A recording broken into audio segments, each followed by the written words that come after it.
Gloire à Dieu. Amen, amen, amen. En tout cas, soyez les bienvenus pour cette deuxième session de notre formation.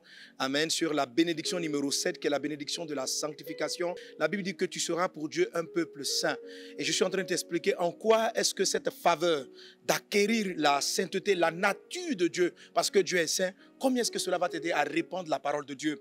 La parole de Dieu sera répandue parce que tu vas entrer dans une nouvelle dimension de sainteté qu'on appelle la sainteté de l'épouse. Et je te montrerai que ce n'est peut-être pas aussi compliqué que tu le penses. Cette femme qu'on appelle Marie, elle était appelée pécheresse en un jour et du jour au lendemain, elle est montée dans cette dimension. Donc ne vois pas forcément quelque chose de pénible, de compliqué. Amen. Ce n'est pas quelque chose de très compliqué, c'est juste lié à ce qu'on va développer par la suite. Elle a beaucoup aimé. C'est une manière de marcher, c'est une manière d'être. Vous savez, on a souvent des difficultés à rentrer dans la dimension de l'épouse parce qu'on s'est figé, on a fixé des images soi-même de ce qu'on prétend être la piété, la sainteté, la crainte de Dieu. La sainteté, c'est vrai, ça se ressemble. On va marcher sainement, on ne volera pas, on ne mentira pas, tout ça. Mais l'origine, la force, la source, le moteur varie d'une personne à une autre. Ce qui empêche certains croyants de vivre pleinement la sainteté et permet à d'autres de marcher dans la sainteté. Vis dans la sainteté, marche dans la sainteté au nom puissant de Jésus-Christ de Nazareth. Alléluia. Amen. Alors je disais que la sainteté te permet d'accéder à la gloire de Dieu, en particulier celle de l'épouse. Amen. Elle est marquée simplement par est symbolisée dans la parole de Dieu par un vêtement qu'on appelle donc la robe de l'épouse. Amen. Et qui permet, lorsque tu te revêts de cette, on va voir dans plusieurs passages, la Bible dit revêtez-vous d'humilité, la Bible dit revêtez-vous de la sainteté en Éphésiens. Donc ce n'est pas des vêtements visible sur le plan physique, mais c'est une parure. L'apôtre Pierre, en 1 Pierre chapitre 3, verset 1, dit, femme, si vous voulez gagner votre mari qui n'obéit pas à la parole, revêtez-vous de la parure intérieure. La robe de l'épouse est une parure intérieure. Lorsque le mot parure est tiré de la notion de paraître, c'est-à-dire quelque chose qui doit paraître. Et l'apôtre Pierre dit en même temps la parure intérieure. Donc la robe de l'épouse est une parure intérieure. Ce sont des choses qui se passent à l'intérieur de vous et qui influencent le monde spirituel. Donc lorsque Dieu voit cette parure intérieure, lorsqu'il la voit, son cœur est touché. C'est pourquoi on appelait cette formation toucher, l'art de toucher le cœur de Dieu, l'art de toucher le cœur de Dieu. Un bel exemple qui illustre cela, c'est le livre de Esther, chapitre 5, verset 1. Il a dit, le 3e jour, Esther mit ses vêtements royaux et se présenta devant la cour intérieure de la maison du roi, devant la maison du roi. Le roi était assis sur son trône royal, dans la maison royale, en face de l'entrée de la maison. Lorsque le roi vit la reine Esther, debout dans la cour, elle trouva grâce à ses yeux, et le roi tendit à Esther le sceptre d'or qu'il tenait à la main. Esther s'approcha et toucha le bout de son sceptre. Le roi lui dit, qu'as-tu, reine Esther, et que demandes-tu? Quand ce serait la moitié du royaume, elle te sera donnée. Waouh, alléluia. Esther n'a encore rien demandé.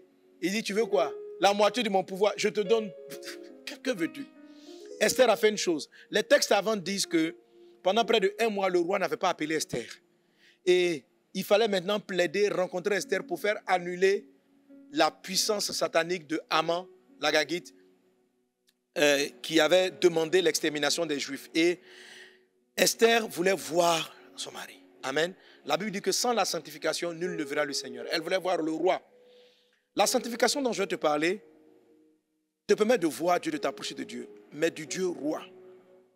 Vous voyez, quand on est fils, on apprend on est formé avec Dieu notre Père. C'est notre Père. À la limite, on vient devant lui tel qu'on est, on rit avec papa, voilà. Et ça, j'ai beaucoup enseigné, j'enseigne beaucoup là-dessus, c'est très important. Amen. Mais l'épouse, entre guillemets, c'est un peu comme une co-régente. C'est-à-dire, elle est censée garder la gloire de son mari. Elle est censée, donc c'est pas une épouse ne va pas exposer son mari. Même lorsqu'elle vient intercéder, plaider, elle sait qu'elle s'approche du roi. Elle doit en être consciente. Amen. Il y a une dame qui n'a plus accès au roi qu'on appelle Vasti. Elle n'avait pas la parure intérieure. Elle était peut-être bien vêtue, elle avait une apparence extérieure, mais quand le roi lui a fait appel, elle n'est pas venue pour telle ou telle raison. C'était une femme belle, c'était une femme qui avait de la prestance, mais il y a quelque chose qui lui a manqué, ce cœur de soumis là, et elle n'a pas pu accéder au roi. Elle n'était pas sainte. Parce que c'est vers cela que je suis en train de vous envoyer. Cette compréhension de la sainteté, des choses qui vous sanctifient, c'est ce que vous devez saisir, la sanctification de l'épouse. Amen. Et Esther, elle s'est vêtue de vêtements royaux.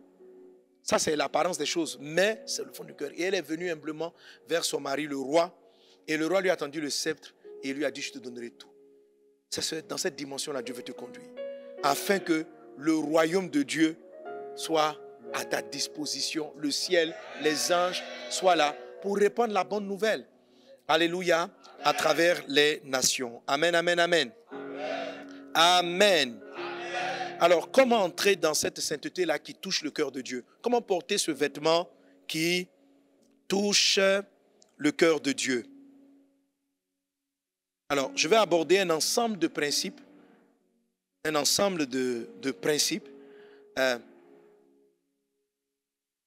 Les premiers lots de principes, ça sera, qu'on va traiter cet épisode, ça sera la purification de l'épouse. Elle doit se purifier. Amen. C'est important, se purifier. Nous ne sommes pas à l'origine saints. Nous sommes des pécheurs. À l'origine. Et il nous arrive de faire des erreurs. Il y a un enseignement que j'ai donné sur le cœur. La Bible dit, heureux ceux qui ont le cœur pur, car ils verront Dieu. Et je vous ai dit, avoir un cœur pur, c'est comme avoir un cœur qui est propre. Le mot pureté, propreté sont assez proches. Et je vous demandais, une maison propre. Une maison est propre, pourquoi? Est-ce que c'est parce qu'elle ne se salit jamais ou c'est parce qu'elle est nettoyée très souvent? Comment? Une maison est propre parce qu'elle est constamment nettoyée. Notre monde là est rempli de saleté. Les choses que tu vois sont souvent obscènes. Les regards tombent sur des choses impures, par accident. De sorte que nos pensées sont régulièrement assaillies par toute forme d'impureté. Pour avoir un cœur pur et pour marcher dans la sainteté, il faut laver, il faut nettoyer la maison régulièrement. Pour parler d'Esther, avant qu'elle rencontre le roi, si vous lisez dans Esther chapitre 2, il est dit que l'eunuque lui pourvoyait des éléments pour qu'elle se purifie. Les femmes là étaient purifiées pendant 12 mois. Elles se sanctifiaient en quelque sorte. Et pendant ce temps, on les sanctifiait en leur apprenant les us et coutumes de la royauté. Et c'est quand on dit Esther revêtue de ses vêtements royaux est partie rencontrer le roi, c'est ce dont il s'agit. Amen. Ce vêtement royal, c'est ce qui te distingue de fils. Je suis en train de parler de la sainteté, de marcher dans la sainteté de l'épouse, ou là, de toucher puissamment le cœur de Dieu. Amen, amen, amen. Amen. Alors, parlons donc de la purification. La purification, c'est l'art de savoir nettoyer, de savoir laver la vie. Dans le livre de Apocalypse chapitre 7, Apocalypse chapitre 7, verset 14, il est dit, je lui dis mon Seigneur, tu le sais, il me dit, ce sont ceux qui viennent de la grande tribulation, ils ont lavé leurs robes et ils les ont blanchis dans le sang de l'agneau. Amen. Ici, c'est la robe de l'épouse. Il est dit que les chrétiens qui ont résisté au monde où la tentation était très forte avaient l'art de laver leur robe et de la blanchir dans le sang de l'agneau. C'est ce dont je vais parler, de l'art de la purification. Est-ce qu'on est ensemble? Amen, amen, amen, amen. Pour marcher dans la sainteté, de l'épouse, il faut travailler sa purification. Il faut se purifier. Il faut se purifier. Comment est-ce qu'on se purifie? Amen. Et n'oubliez pas deux choses aussi. La sainteté a deux sens. Un, complémentaire. Un, sans tache, propre. Deux, consacré. Les premières clés que je vais aborder avec toi sont comment on se purifie. Et puis après, on va toucher les clés de comment on se consacre. Dans le dernier épisode, comment l'épouse se dédie, l'épouse se consacre. Mais maintenant, comment elle se purifie pour avoir une robe éclatante et pure. Amen. Alors, la première des choses, c'est il faut devenir enfant de Dieu. Amen. L'apôtre Jean dit, nous sommes maintenant enfants de Dieu. Ce que nous serons n'a pas encore été manifesté. Donc, pour rentrer dans la sainteté de l'épouse, il faut déjà être enfant de Dieu. Et en quoi est-ce que c'est important dans la sainteté? Les enfants de Dieu sont ceux qui ont été rachetés par le sang, sanctifiés par le sang. Alléluia. Le premier élément qui nous permet de laver nos vêtements, d'être purs, c'est le sang de l'agneau. Amen. Éphésiens chapitre 1, verset 7. Éphésiens chapitre 1, verset 7. Quelqu'un donne un bon amen. Bon, on va aller un peu vite. Éphésiens 1, 7. Dis à ton voisin, accélérons. Je vais accélérer. Parce que j'ai beaucoup de choses à te dire en peu de temps. Ok, Éphésiens chapitre 1, verset 7. La Bible dit, en lui, nous avons la rédemption par son sang, la rémission des péchés selon la richesse de sa gloire. Le mot rédemption veut dire rachat. La Bible dit que Jésus-Christ nous a rachetés par son sang. Amen. Alors pour comprendre ça, c'est vraiment important dans la dimension de l'épouse. L'épouse de Christ, l'histoire de l'épouse avec Jésus est calquée sur la tradition juive du mariage. Ok? Lorsqu'un jeune homme voulait épouser une jeune dame, voulait épouser une personne, une vierge, il allait la voir avec son père et il la rachetait. C'était une forme de dot avec 3 éléments. Amen. Il la rachetait avec une forte somme d'argent, avec un document de promesse. Il la rachetait. Et une fois qu'il a payé le rachat, la femme, la fiancée, n'appartenait plus à son père. Elle restait dans la maison de son père, mais elle appartenait dorénavant à l'époux ou bien au fiancé. C'est dans cette dimension-là, c'est dans cet état-là était par exemple Marie. Joseph l'avait déjà rachetée, mais il ne l'avait pas encore prise.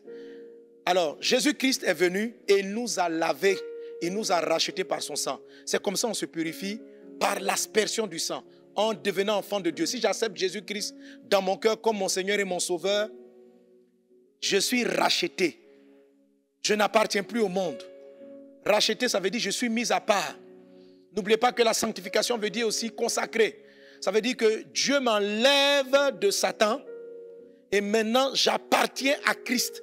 C'est cela l'épouse. Amen. La dimension de l'épouse commence par être racheté. Celui qui est racheté, c'est un enfant de Dieu. Celui qui accepte le rachat. Qui accepte le rachat. Alléluia. Vous devez accepter. Si tu veux marcher dans la sainteté, tu dois naître de nouveau. Tu dois laisser le sang de Christ venir dans ta vie, te laver, te purifier. Et comment est-ce qu'il le fait? Premièrement, il te libère de Satan. Tu n'appartiens plus au diable. Dès l'instant où tu dis, Jésus, je crois en toi. Dès l'instant où tu acceptes l'acte du mariage, est-ce qu'on est ensemble? Est-ce qu'on est ensemble? Amen. Alléluia. Amen. Amen. Alors, juste pour ton information, j'étais en train de citer les 3 éléments avec lesquels le fiancé devait se présenter au domicile de sa future fiancée avec 3 choses. Une forte somme d'argent, un projet de contrat du mariage et une outre de vin. Alléluia. Amen. Il y avait les 3 choses. L'outre de vin, ça représente le Saint-Esprit. C'est la première chose qui te lave. C'est la première chose, c'est le premier niveau du rachat de l'épouse. Devenir enfant de Dieu. Accepter Jésus-Christ comme Seigneur et Sauveur. La Bible dit quand tu le fais, tu deviens une nouvelle créature. Même si vous commettez, avant même pour ne plus commettre les mauvais actes, il faut être conscient que tu n'appartiens plus à Satan. Tu as été racheté de la chaîne de l'impudicité. Jésus est venu nous racheter, pas avec nos parents biologiques, mais il est venu nous racheter de la main du diable. Satan n'a plus de pouvoir sur toi. C'est une chose à laquelle tu dois croire. Tu dois l'accepter dans ton cœur. Tu dois accepter que dorénavant, tu appartiens à Christ. Tu dois accepter que dorénavant, tu as été fiancé. L'apôtre Paul dit en 2 Corinthiens chapitre 11, verset 2, « Je vous ai fiancé à un seul époux. » Tu es dorénavant fiancé. Amen. Tu ne peux plus regarder Satan convoiter son péché. Le chrétien, le fils de Dieu, l'enfant de Dieu qui en est conscient, il se purifie régulièrement. Amen. Si un jour tu as glissé, tu viens, tu confesses à Dieu tes péchés. Amen. Si Satan arrive à vous faire croire dans votre esprit que vous appartenez encore au diable, il va vous refaire pécher. Alléluia. Le contraire de la sainteté, c'est la marche dans le péché. Tu dois être conscient que tu es enfant de Dieu. Pour en être conscient, il faut l'accepter comme Seigneur et Sauveur. Il faut le recevoir dans ta vie comme Seigneur et Sauveur. Il va te donner le Saint-Esprit et tu seras sanctifié par là. Alors, dans ce volet-là, c'est tout l'enseignement sur la sanctification qu'on a l'habitude d'apprendre. Le point numéro 1, c'est parce que je ne vais pas revenir là-dessus, mais dans les cours de l'académie, vous avez la marche dans la sainteté, vous avez toutes ces choses-là qui sont reprises. Comme je suis en train d'aller dans la sanctification de l'épouse, je ne vais pas aller un plus loin sur ce sujet. Alléluia. Amen. Gloire à Dieu. Amen. Ça va retoucher à peu près notre deuxième point. Si je fais une erreur, je dois me confesser, me repentir et me laver par le sang de l'agneau. Apocalypse chapitre 7, verset 14. Mais crois dans ton cœur que tu es une nouvelle créature. Je sais que Satan arrivait à moi dans le passé à me maltraiter. Parce qu'il me faisait croire que je n'étais pas encore assez pur. Je lui appartenais encore. Parce que j'avais menti. Une fois, je me souviens, j'ai triché en classe. J'étais chrétien. Puis il y a une fille qui est venue me dire, elle dit, tu as triché. Toi qui nous parles de Jésus, ça m'a fait trop mal. Je me suis repenti, je me suis humilié. Et pourquoi je me suis senti mal à l'aise avec le péché? Parce que j'appartenais à Christ. Vous savez, si vous n'appartenez pas à Christ, quand vous n'appartenez pas à Christ, vous péchez, puis ça ne vous fait rien. Mais quand tu appartiens à Christ, quand tu pêches, si le péché vient dans ta vie, tu te sens mal à l'aise. C'est le signe que tu ne t'appartiens plus. C'est le signe que tu appartiens à Jésus. Alors tu dois le confesser, tu dois regretter, tu dois fuir le péché et éviter tout ce qui t'amène à commettre le péché. Tu appartiens à Jésus, tu as été racheté. Et s'il t'arrive de faire des erreurs, lave-toi par le sang de l'agneau. Dis Seigneur, j'ai péché contre toi, je me confesse. Alléluia. Je t'accepte dans ma vie comme mon Seigneur et mon Sauveur. Amen. La troisième chose pour marcher dans la sainteté et pour te purifier à la dimension de l'épouse. Alors là, on va commencer maintenant à ressortir la différence, la particularité de l'épouse. Amen. Je t'avais dit tout à l'heure dans le premier épisode que le travail de la sainteté des enfants, c'est le sang. Amen. La particularité de la sanctification de l'épouse, ce qui vous amène vraiment dans la sainteté de l'épouse, c'est la parole. Dis avec moi la parole. La parole. Alors, je t'invite à regarder, à ouvrir ta Bible avec moi dans le livre de Éphésiens, chapitre 5. Un très beau passage qui nous parle de la dimension de l'épouse. Alors, verset 22, il dit, « Femmes, soyez soumises à vos maris comme au Seigneur. » Verset 23, « Car le mari est le chef de la femme, comme Christ est le chef de l'Église, qui est son corps et dont il est le sauveur. » Verset 24, « Or, de même que l'Église est soumise à Christ, les femmes aussi doivent l'être à leur mari en toutes choses. Marie, aimez vos femmes comme Christ a aimé l'Église et s'est livré lui-même pour elle. » Verset 26 qui m'intéresse, il a dit, « Afin de la sanctifier par la parole. » Amen. Après l'avoir purifiée par le baptême d'eau. Verset 27, « Afin de faire paraître devant lui cette Église glorieuse, sans tache, ni ride, ni rien de semblable, mais sainte et irréprochable, sainte et irrépréhensible. » Alléluia. Alors vous voyez qu'ici, faire sortir les deux états de la sanctification. Il dit, Marie, aimez vos femmes comme Christ a aimé l'Église et s'est livré pour elle. Verset 26, afin de la sanctifier par la parole. Donc ici, c'est une sanctification par la parole. Or, nous sommes sanctifiés aussi par le sang. Nous sommes sanctifiés, nous sommes des saints parce que nous avons été rachetés. Ça veut dire que nous sommes dédiés à Dieu. Nous avons été rachetés.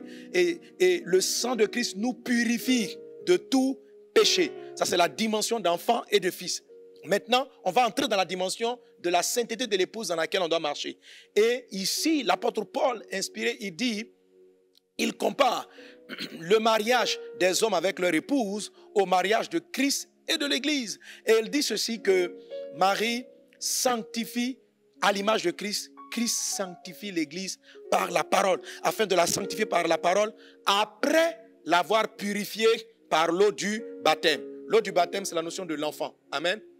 Quand j'accepte Jésus dans ma vie comme mon Seigneur et mon Sauveur, je suis racheté, je suis baptisé, je suis purifié par l'eau de la parole. C'est la première étape de la purification, c'est la sainteté. Et puis, voilà, sainteté niveau 1, sainteté niveau 2. Là, maintenant, on entre dans la dimension de l'épouse. Ce qui va la différencier maintenant, c'est ce dont il parle ici. Il dit, le mari doit sanctifier sa femme par la parole. Alléluia. Amen. Alors Christ nous envoie sa parole pour nous sanctifier. Et ce n'est pas la seule fois il le dit. Jean chapitre 17, verset 17, il dit « Sanctifie-les par ta vérité, ta parole est la vérité. » Sanctifie-les par ta vérité, ta parole est la vérité. 1 Timothée chapitre 4, verset 5. Parce que tout est sanctifié par la parole de Dieu et par la prière. Alléluia. Comment tu peux marcher dans la sainteté de l'épouse? C'est en recevant les paroles constamment de Christ. Jésus nous a donné sa parole. Ça là, ça nous sanctifie. Amen. Pourquoi nous sommes sanctifiés par la parole? Si nous sommes sanctifiés par la parole de Christ, c'est que nous sommes souillés par les paroles de Satan. Est-ce que vous me suivez? Alléluia. Jésus nous a déjà rachetés. Nous sommes sanctifiés par la parole de Christ, mais nous sommes souillés par les paroles et par les accusations, par les propos du diable. OK? Est-ce qu'on est ensemble? Amen, amen. Pour ceux qui suivent souvent mes enseignements, je vous parle très souvent de ce qu'on appelle le revêtement. Vous avez dit que l'habit de l'épouse, c'est la parure intérieure et cachée. C'est un revêtement que le monde invisible voit. Et quand tu portes ça dans le monde invisible, parce que Dieu est un esprit, quand ton esprit se revêt de ça, et que tu t'approches de Dieu dans la prière, Dieu est trop fan. Il dit quoi? Et puis il te donne sa gloire. Alléluia. Il dit, demande ce que tu veux, je vais te donner. Mais qui sanctifie? C'est le Christ. Il dit, sanctifie-les par ta parole. Jésus a déjà parlé, la Bible est là. Les pasteurs nous prêchent constamment. Amen. Voici la parole.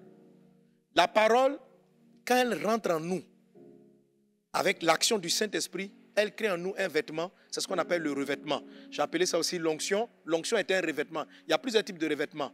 Amen. Si je remplis le verre d'eau, parole de Dieu, parole de Dieu, parole de Dieu, elle vient et elle recouvre la paroi extérieure du verre. Quand la paroi extérieure du verre est recouverte, c'est ce qu'on appelle le revêtement ou encore la robe. Alléluia, ou encore la robe. Amen. Tout mon message par la suite est basé sur ça. Toute la sanctification de l'épouse, c'est là de la parole. Et surtout la manière dont tu reçois la parole. Et on va voir que c'était une des particularités de la pécheresse. Ou encore Marie, qui a incliné le cœur de Jésus. Quelqu'un donne un bon amen. Alléluia. Alors, comment vous êtes sanctifiés? Vous êtes sanctifiés en recevant, en étant régénérés par ce que Jésus-Christ dit. En laissant la parole de Dieu, les déclarations de Christ rentrer en nous. Tout ce que Dieu dit de toi, tu dois le recevoir. Tu dois laisser la parole de Dieu entrer en toi. Amen. C'est la même parole qui a fait de nous des enfants de Dieu à tous ceux qui l'ont reçu et elle a donné le pouvoir de devenir enfants de Dieu. Mais seulement les chrétiens qui rentrent dans la dimension de l'épouse, ils laissent la parole venir régénérer chaque aspect de leur vie. Alléluia. Gloire à Jésus. Alors, si Satan te dit, les liens d'hérédité te disent, tu es nul. Ça, c'est la parole de Satan. Tu es un voleur. Tu es un menteur. Impudique. Chaque fois que Satan déclare une parole, elle rentre en toi. Et elle te souille. Elle te souille si tu les acceptes, si tu les reçois. On lutte beaucoup dans l'église parce que la plupart des chrétiens se définissent comme des pécheurs. Ils ne se définissent pas comme des saints. Tous ceux qui pêchent sont esclaves du diable. Ils sont encore sous son joug. Quand la plupart des gens y prient, ils disent, oh mon pauvre pécheur, pardonne-moi. Jésus t'a lavé. Jésus t'a sanctifié. Tu n'es plus un pauvre pécheur. Si vous voulez marcher dans la sainteté, il faut vous définir comme des saints. Il faut recevoir la parole de Christ. Jésus-Christ est en toi. Jésus est amour. Dans ta vie, Tu peux sentir les souillures de la chair pour te dire que dans ton cœur, il y a de la haine, il y a de l'amertume. N'accepte pas ça. Je n'ai pas dit qu'il faut dénier l'amertume que tu ressens. Mais ne te définis pas comme moi je suis un gars jaloux, moi je suis quelqu'un de méchant, moi je suis un gars paresseux, moi je suis un gars comme ceci. Tu es en train de recevoir les paroles de Satan. Tu dois être sanctifié par la parole de Dieu. Ta vieille nature envoie des informations souillées en toi. Amen. Alors qu'est-ce que Jésus-Christ fait? Il envoie des paroles et puis il dit, tu as été racheté à un grand prix. Tu m'appartiens. Je fais de toi un roi sacrificateur. Tu dois accepter ça. Quand Jésus va le dire au début, tu vas sentir l'identité que le diable a voulu te donner se battre avec l'identité que Christ te donne. Donc ça va donner un vert coloré comme ça. Donc il y a un peu de parole de Christ en toi, il y a un peu de paroles sataniques en toi, il y a un peu de conscience de ta victoire en Christ et il y a beaucoup plus de conscience de ta défaite avec Satan. Alléluia. Plus tu vas te définir par rapport à ta réalité et non par rapport à tes attentes de Christ, plus tu vas te définir par rapport à tes faiblesses réelles, plus elles seront fortes en toi. Et tu ne pourras pas marcher dans la sainteté et ton vêtement sera toujours souillé. Tu es saint et irrépréhensible parce que tu laisses la parole de Christ entrer en toi. Alors, ceux qui vont rentrer dans la dimension de l'épouse, c'est ceux qui méditent régulièrement la parole de Dieu et qui disent ce que Dieu dit, qui affirment ce que Dieu affirme, qui s'appellent ce dont Dieu les appelle, qui se définissent par ce que Dieu dit. Alors lorsqu'ils entendent dans leur voix, tu vas échouer, tu es un peureux, dans la vie rien n'a jamais marché, ils rejettent cette parole. Et ce n'est pas simplement une lutte intérieure, c'est de confesser. Je suis plus que vainqueur. Dis avec moi, je suis plus que vainqueur. En Christ, j'ai la victoire. Je marche dans la victoire. Je triomphe en Jésus. Déclare la parole. Déclare. Je suis un saint. Je suis un saint. Je dois constamment déclarer la vérité de l'évangile, la parole de Dieu en moi, la sainteté de Christ. Je suis saint. Je suis un sacrificateur. Je suis l'épouse de Christ. Je suis fiancé en Christ. Je suis plus que vainqueur. Amen. C'est ce que la Bible appelle le combat de la foi, la confession de vos paroles. La confession de vos paroles. Amen. Et c'est ça la particularité des bénédictions. C'est quoi la bénédiction? On a la sainte bénédiction. La bénédiction, ça fait la diction du bien. C'est le fait de parler constamment et de le confesser en vous-même et de le déclarer, laisser ça sortir de votre bouche. C'est un travail à faire. C'est à force de se laisser entrer par la parole, les déclarations de Christ, de les accepter, de se les faire siennes. Notre vieille nature va constamment se battre, mais nous sommes sanctifiés par la parole de Christ. Sanctifie-les par ta parole. Ta parole est la vérité. Jésus a dit, si vous demeurez dans ma parole, vous connaîtrez la vérité et la vérité vous affranchira. Amen. Donc celui qui demeure dans la parole, qui laisse la parole de Dieu entrer en lui, les déclarations de Dieu, ça sanctifie. Alors, quand même vous allez glisser, si vous glissez, c'est parce que vous n'êtes pas encore assez saint. C'est pas ça, hein? Donc, la sanctification, c'est pourquoi je vous ai expliqué, ce n'est pas parce qu'une maison ne se salit jamais qu'elle est propre.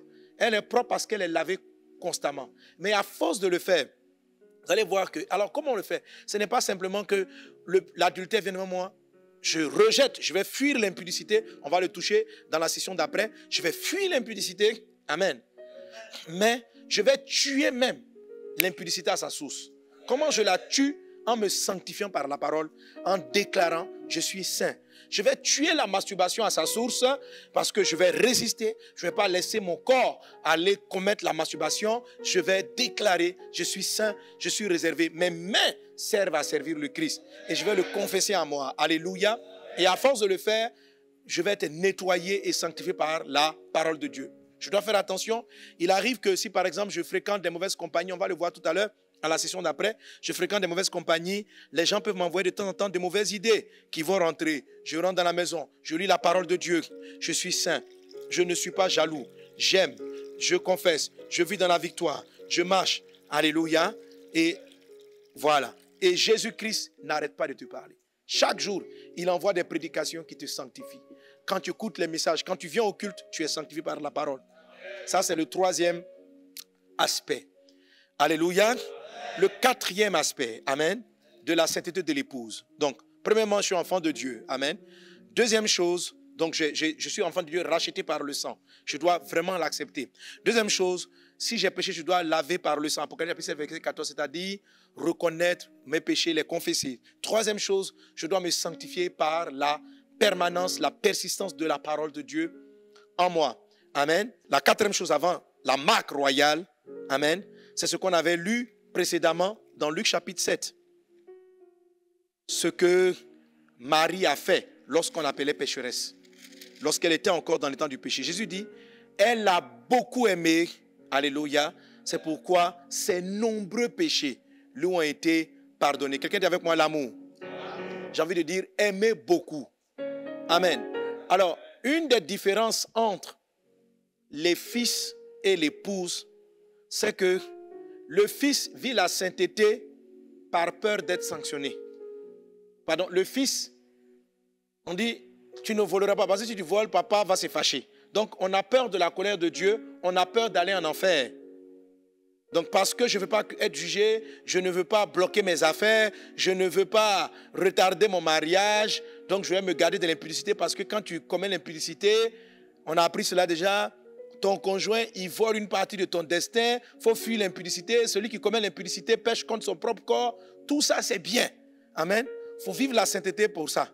Alléluia. Mais quand tu deviens épouse, l'épouse, elle vit la sainteté par amour. C'est-à-dire, je ne vais pas commettre l'impudicité parce que ça ne plaît pas à Dieu. Je l'aime trop. Ce n'est pas parce que je vais garder mon destin ou mon corps seulement.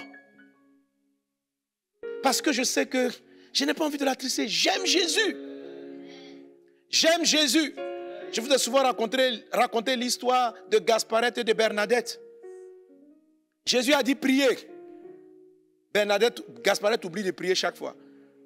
Avant de rendre grâce, elle oublie, avant de prendre un repas, elle oublie de rendre grâce. Bernadette prie. Avant de dormir, de temps en temps, elle oublie.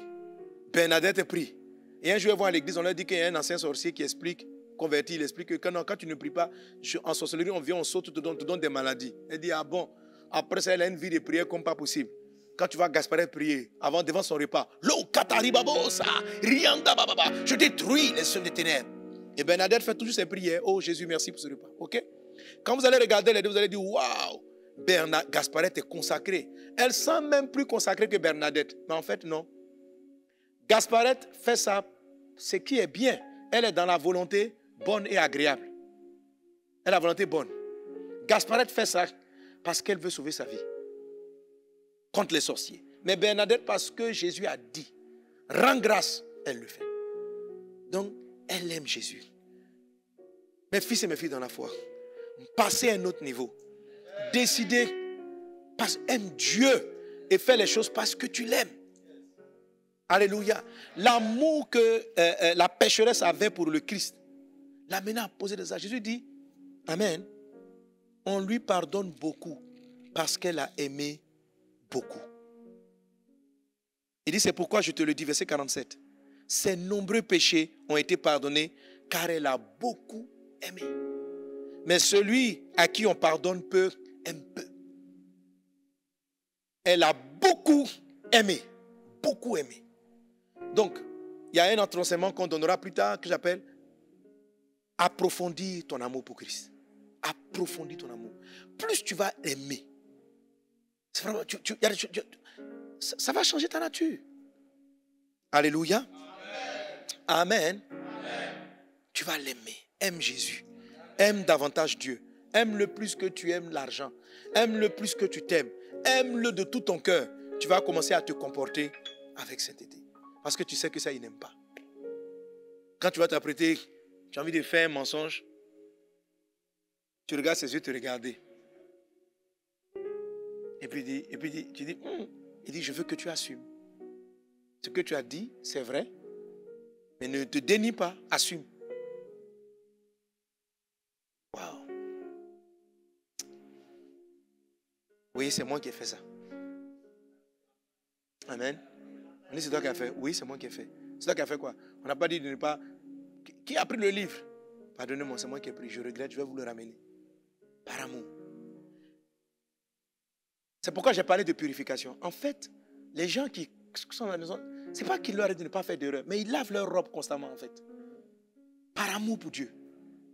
Ils font l'effort de ne pas pécher, mais s'il vient à leur arriver de faire ça, ils savent demander pardon par amour pour Dieu. Aime Jésus. Alléluia. C'est la 4e des choses. Amen. La 5e des choses que tu dois avoir, c'est te soumettre. La soumission, là, c'est ce qui va vous permettre d'entrer dans la dimension royale. La soumission, c'est ce qui va te permettre d'entrer dans la dimension royale.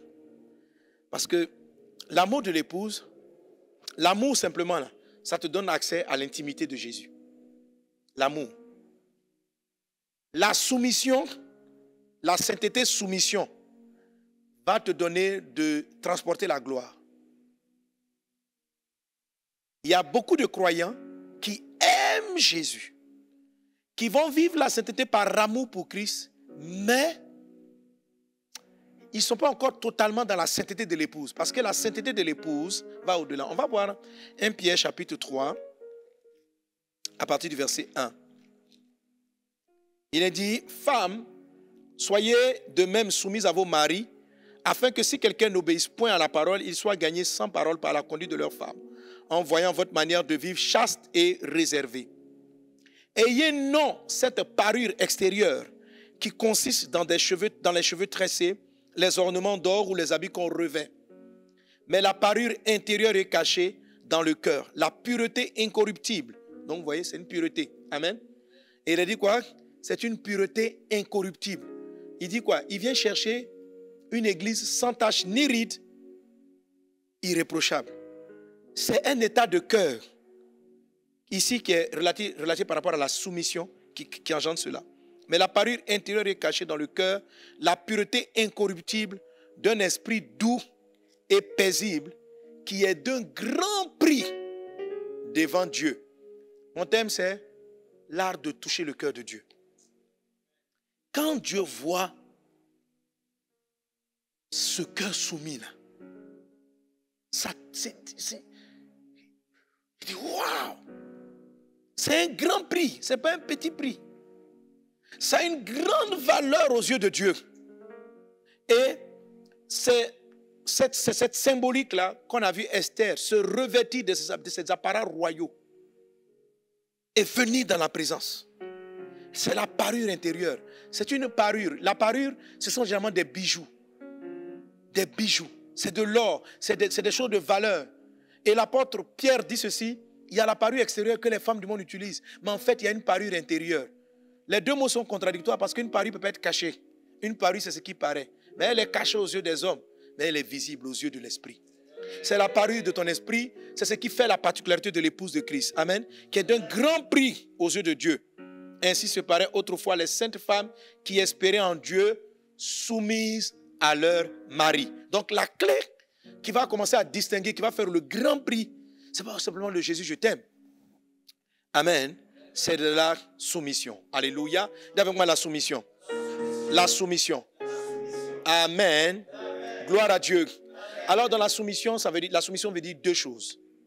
En elle-même, il y a deux choses. Premièrement, il y a l'obéissance.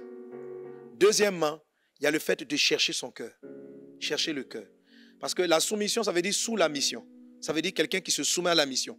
Donc, une femme est soumise, l'épouse est soumise parce qu'elle cherche l'instruction, chercher le Père, chercher Christ.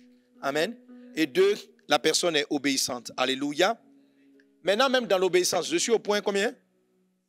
Au point 5. Maintenant, même dans l'obéissance, il y a l'obéissance des fils et il y a l'obéissance de l'épouse. Je suis seulement au point 5. Hein. Est-ce qu'on est ensemble? Comment on marche dans la sainteté de l'épouse? C'est ce qu'on apprend. Alléluia. Alléluia. Amen. Hébreux chapitre 5, verset 8 nous dit, parlant de Jésus, on peut même commencer à Hébreux chapitre 5, verset 7. Ah, j'aime la parole de Christ. Quelqu'un donne un bon amen. Alors, Hébreux chapitre 5, verset 7, il est dit, c'est lui qui, dans les jours de sa chair, ayant présenté avec de grands cris, avec l'âme, des prières et des supplications à celui qui pouvait le sauver de la mort, et ayant été exaucé à cause de sa piété, a appris, bien qu'il fût fils, l'obéissance par les choses qu'il a souffertes. Et qui, après avoir été élevé à la perfection, est devenu pour tous ceux qui lui obéissent l'auteur d'un salut éternel, Dieu l'ayant déclaré souverain sacrificateur selon l'ordre de Melchisédek. Amen. Il a dit, et qui après avoir été élevé à la perfection. Amen. Qu'est-ce qui a fait que Jésus a été élevé à la perfection? La Bible dit, bien qu'il fût fils, il a appris l'obéissance par les choses qu'il a souffertes. En faisant quoi? En acceptant ce que Dieu lui a demandé. Dieu lui a dit, meurs pour les hommes. Et Jésus a dit, tel est ton plan, j'obéis. Dieu dit, mourir pour eux, ça veut dire à un moment donné, tu seras pécheur comme eux. Et je vais devoir te rejeter. C'est ton plan? C'est ton plan, papa? C'est ton plan? Je m'y soumets. Je m'y soumets. Amen. Jésus a obéi. Et c'est pourquoi il était élevé à la perfection. La dimension de l'épouse, c'est la dimension de la statue parfaite de Christ en nous. La particularité, c'est de l'obéissance. Mais quelle forme d'obéissance? L'obéissance de l'épouse. Amen. Vous savez, on obéit à papa, on peut obéir à papa parce qu'il va nous chicoter. Va laver les assiettes. Ah, je vais te taper tout de suite, tu vas voir. Et tu vas laver les assiettes. Tu as obéi. Oh, celui qui lave pas les assiettes, si tu ne rentres pas à 22h, tu ne manges pas. Les gars, rentrons vite, sinon on ne va pas manger. C'est de l'obéissance. Mais l'obéissance du Fils est une obéissance qui vient par crainte de la sanction. Pour ne pas aller en enfer, pour ne pas mettre Dieu en colère. C'est-à-dire que si Dieu ne se fâchait pas là, on allait faire. Alléluia. Amen. Tandis que l'obéissance de l'épouse, regardez Jésus. Jésus a obéi, non? Mais regardez ce qu'il a dit. Jean 10, 18 dit, Jésus parlait, il dit, ma vie là, personne ne me l'ôte, mais je la donne de moi-même. J'ai le pouvoir de la donner et j'ai le pouvoir de la reprendre. Tel est l'ordre que j'ai reçu de mon Père. Alors, c'est quoi l'obéissance de l'épouse? L'obéissance de l'épouse, c'est-à-dire que Dieu va vous demander des choses et puis il va vous donner le... Jésus a donné sa vie pour obéir au Père, non? Mais il avait le pouvoir de la donner, il pouvait ne pas la donner. C'est-à-dire que si Jésus même refusait, là, il était déjà dans la volonté de Dieu. Si Jésus disait, je ne veux pas aller à la croix, il dit, le Père m'a donné ce pouvoir, j'ai le choix. Pourquoi l'épouse est grande? Elle n'obéit pas par contrainte, elle obéit par choix. C'est-à-dire, je choisis, parce que ça ne fait pas plaisir à Dieu de garder mon corps pur. Je choisis de vivre la sainteté. C'est un choix, ce n'est pas une contrainte. Amen. C'est un choix. Alors c'est un choix qui va aller enlever les péchés qui mènent à l'enfer et c'est un choix qui va vous donner même des péchés. C'est-à-dire que il y a des choses que Dieu va vous demander, lève-toi, va faire cette course. Par exemple, quand Dieu nous demande d'aller évangéliser, on a le choix. On peut décider d'évangéliser en Côte d'Ivoire ici. Mais quand Dieu te dit, par exemple, va jusqu'au Libéria, va jusqu'en Afghanistan. Tu dis, mais ma vie peut être en danger. Mais je choisis. Si tu n'es pas parti en Afghanistan, que tu es évangélisé, tu as toujours obéi, tu es toujours en train d'évangéliser. Mais Jésus-Christ a obéi au prix même de sa vie. En fait, il a choisi au détriment de sa vie. La soumission de l'épouse, là, c'est quelque chose, c'est un acte délibéré. Elle sait que si elle n'a pas fait, elle sera au moins dans la volonté agréable, sinon dans la volonté bonne. Mais elle est dans la volonté de Dieu. Ce sont des choses pour lesquelles même vous obéissez, où il n'y a même pas de risque d'aller en enfer. Où il n'y a même pas de risque de perdre votre vie. Mais par amour pour Dieu et par choix, tu le fais. Est-ce qu'il y a des gens qui peuvent obéir par Dieu par choix? Alléluia. Il y a un moment donné, vous allez arriver dans la dimension avec Dieu. Dieu va te dire, j'aimerais que tu fasses ceci. Mais tu n'es pas obligé. Tu dis quoi? Tu aimerais, hein? Pour moi, ton souhait est un ordre. Je m'en vais faire ça. Papa dit, ah bon? Tu dis, je m'en vais faire. Voici ceux qui sont en train de la dimension de l'épouse. Comment est-ce qu'ils étaient? Est-ce qu'on est ensemble? Quelqu'un est-il avec moi? Alléluia. Amen. Gloire à Dieu. Amen. Et je termine avec ça. C'est vrai qu'on a débordé, puis on va toucher les autres points dans les étapes suivantes. Amen, amen, amen. Amen. Amen. Alors, la soumission, donc, c'est l'obéissance par choix. pas par contrainte, pas par peur. Et c'est ça une femme. Une femme n'est pas obligée de respecter son mari. Elle n'est pas obligée, tu n'es pas obligé. Ton mari te dit, lève-toi. La femme dit, je ne fais pas. Je ne suis pas ta fille. Parce que l'enfant est obligé. Mais l'épouse, quand une épouse t'obéit, là, ce n'est pas un choix. C'est ça la dimension de l'épouse. C'est ce qui fait que c'est une haute sainteté. Elle choisit de t'obéir. Elle choisit de faire ce que tu lui demandes de faire. Sinon, vous avez le même âge.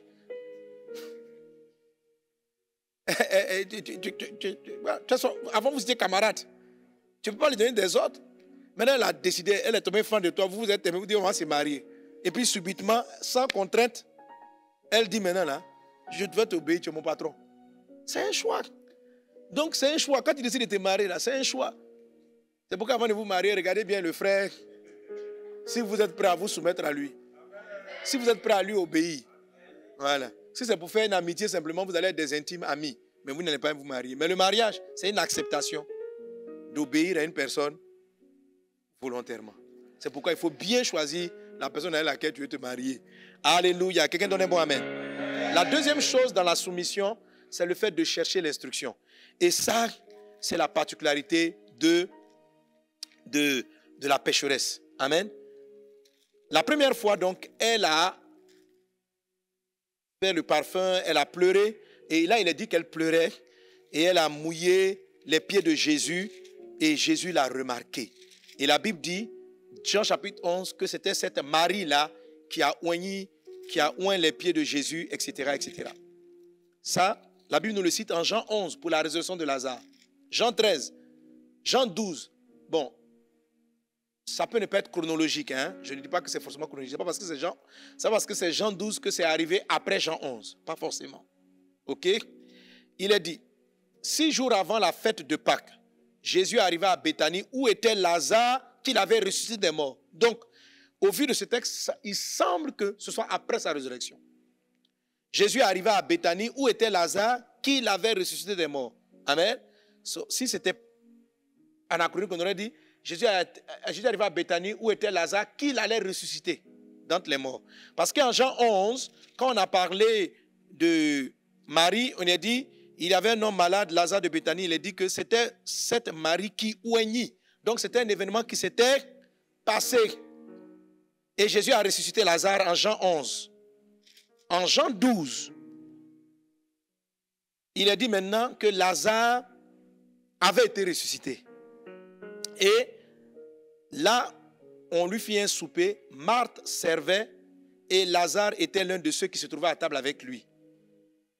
Marie, ayant pris un livre d'un parfum de nard pur de grand prix, oignit les pieds de Jésus et les essuya les pieds avec ses cheveux, et la maison fut remplie de l'odeur du parfum. Un des disciples, Judas Iscariote, fils de Simon, qui devait la livrer, dit, pourquoi n'a-t-on pas vendu ce parfum 300 deniers pour les donner aux pauvres? Amen. Voilà. OK?